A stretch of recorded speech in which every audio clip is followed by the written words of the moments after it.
আসসালামু আলাইকুম ওরহমতুল্লাহি ওবরাকাতুহু।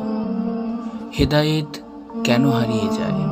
আল্লাহ তাআলা কেবল তার বাছাইকৃত বান্দাদেরকেই হেদায়েত দান করেন। হেদায়েত আল্লাহ তাআলার অনুগ্রহ।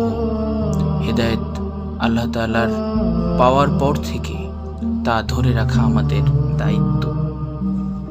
দুঃখজনকভাবে আল্লাহ তাআলার কিছু বান্দাকে দেখা যায় হঠাৎ খুব ইবাদত বন্দেগী করছেন,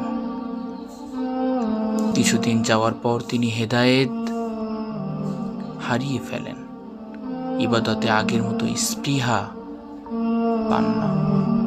এর উল্লেখযোগ্য কিছু কারণ নিম্নরূপ দেওয়া হল। ১. ফিতনা। হেদায়েত পেলেই কারো জান্নাত নিশ্চিত নয়। হেদায়েত প্রাপ্তকে আল্লাহ তাআলা বিভিন্নভাবে পরীক্ষা করেন।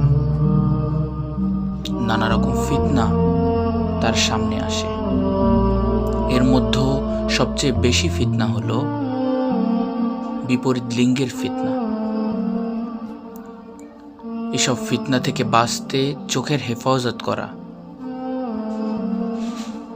ফিতনায় পড়লে আল্লাহর অনুগ্রহ আচরণ করা। ২. দিনদারদের সান্নিধ্যে না থাকা।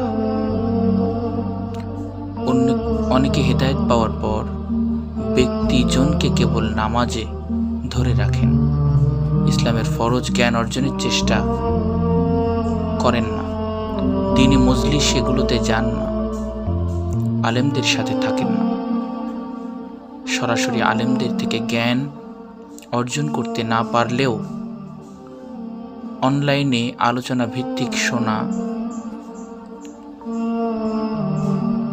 সঠিক পদ্ধতিতে জ্ঞান অর্জন করা, এটা করে থাকেন না।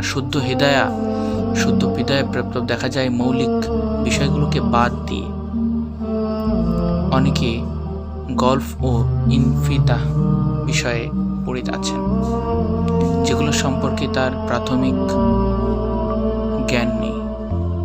কেউ হয়তো নাস্তিকের সাথে তর্কে জড়াচ্ছেন, কেউ বা শিয়াই হাফিজদের নিয়ে পড়াশোনা বিভ্রান্ত হচ্ছে।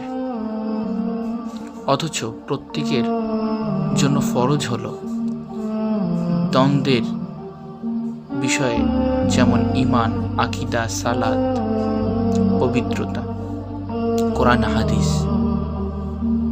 আল্লাহ ইত্যাদি বিষয়ে জ্ঞান অর্জন করা। ৪. অহংকার করা।